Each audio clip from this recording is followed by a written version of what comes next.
Well, the doctor is in, and today it is pediatrician Dr. Courtney Sauls from Ascension St. John Pediatric and Adolescent Medicine. And today we're talking about getting your kids ready to go back to school. Thanks for joining us. Thanks for having me. All right. Many schools have already started going back.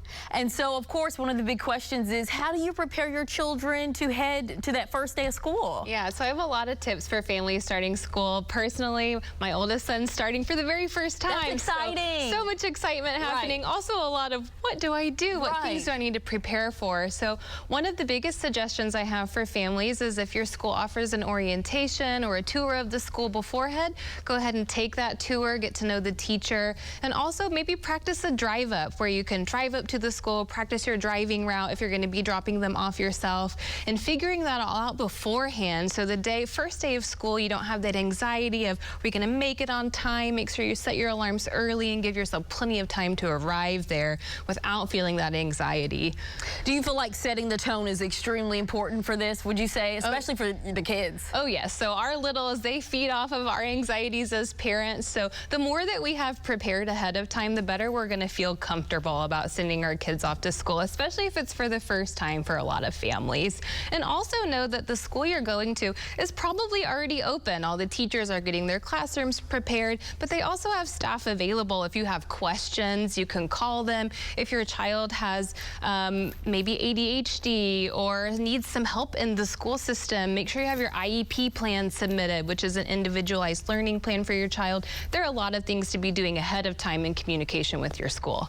Perfect. And as kids are at school, of course, they have to eat. Yes. How important is you get a good routine as far as a good meal plan together for them? Yeah, so make sure that you guys are planning some lunches together. Maybe do some trial runs beforehand. Make them pick out their own lunchbox so they get that excitement of something new and fun. Or if your child's going to be eating lunch at school, make sure you set up their lunch plan ahead of time. Do you feel like prioritizing like the healthy items is something that families should be focusing on? Yeah, important to have some healthy items, but also some fun items that your children might like too, because they might be a little anxious on those first few days, and a few comforts from home might make them feel better. Lovely, lovely. And I know this is something a lot of kiddos don't like to do, sleep. Let's talk about that. Oh yes, so the summer sleep schedules are way off, so making sure about a week before school starts that you're starting to set some normal bedtimes, but also wake times in the mornings are going to be important too, and making sure that they get in those good cycles and on the weekends as well. Okay, and last question for you before we go. Yeah. Of course, the big thing, learning.